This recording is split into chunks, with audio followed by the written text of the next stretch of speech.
Hi, my name is Michael Cummings, and on behalf of Best Video, I received an email from Rob Harmon with a message from Hank that wanted people to discuss a favorite movie of theirs. So I figured that I would throw my hat in the ring and discuss a favorite movie of mine. And the movie that I wanted to talk about is none other than Carnival of Souls. Carnival of Souls is a 1962 horror film directed by Herk Harvey. And surprisingly, it's the only feature film that Herk Harvey ever made. And prior to Carnival of Souls, Herk Harvey worked for Centron Pictures in Kansas, making industrial and educational films.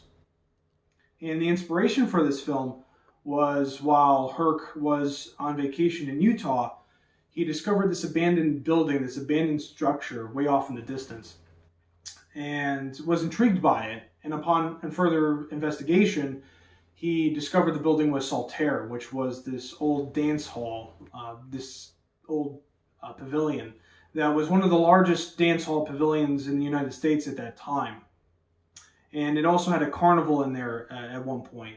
But this whole rundown structure was such a huge inspiration for Herk Harvey that he thought it would just make a great setting for a horror film, and recruited his best friend and co-worker from Centron, John Clifford, to write the script. Now, Carnival of Souls is about Mary Henry, played by Candice Elagos, and she's the sole survivor of a drag race gone wrong. Now, with moving on with her life, she gets a job as a church organist in Utah. And on her way there, weird and supernatural things begin to happen to her, and it tends to follow her and bleed into her everyday life until it's too much for her to bear and she decides to face it head on. Well, I'm just giving a brief synopsis. I really want people to see this film because I feel it's very overlooked, and I think people are just missing out on just a great picture overall. And one of the reasons why it stands out for me and why it's one of my favorites is first and foremost the score.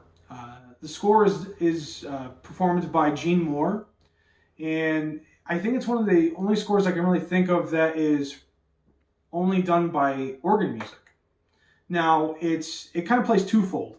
So it plays with it's actually complementary to Mary because she's a church organist, and you get to have that church music playing every once in a while. But it plays against her too when the supernatural and weird things begin to happen. So you go from this like light church music to this haunting, foreboding music.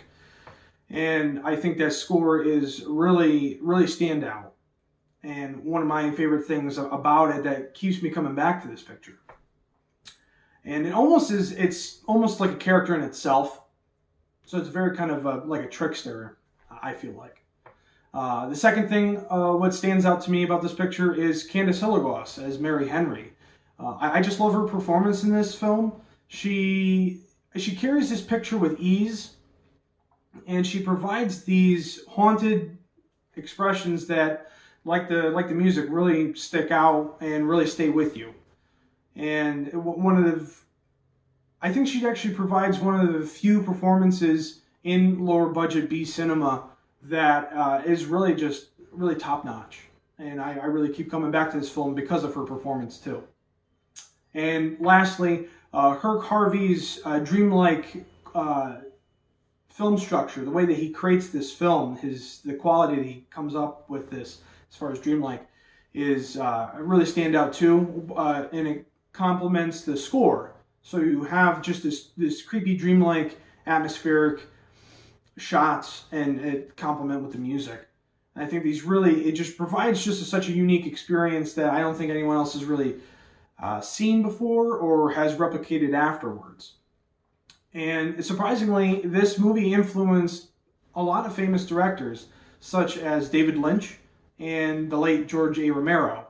And you could kind of see a correlation between Carnival of Souls from 1962 and then a few years later to 1968's Night of the Living Dead. You can see that George Romero was inspired by the way that Herk Harvey's ghouls looked to the way that he made his ghouls look. So it's a great, I almost could play as a great double feature because they're very similar in that kind of style and look. But it also had a resurgence in the late 1980s on late night television. And in 1989, it actually received a director's cut release theatrically in art houses and later on VHS and other formats. And what makes the director's cut stand out more than the theatrical cut is the fact that the director's cut is allowed to breathe a little bit more. The theatrical cut runs about 78 minutes and is really kind of cut to the bone and very fast-paced in that direction. But that was not Herk Harvey's decision. That was more of the distribution company that released the film. The director's cut runs a few minutes longer, about 83 minutes. And because of that breathability, allows edits to be a little bit more fluid and actually a more complete picture, I feel like. And I think it's just a more complete experience of the film.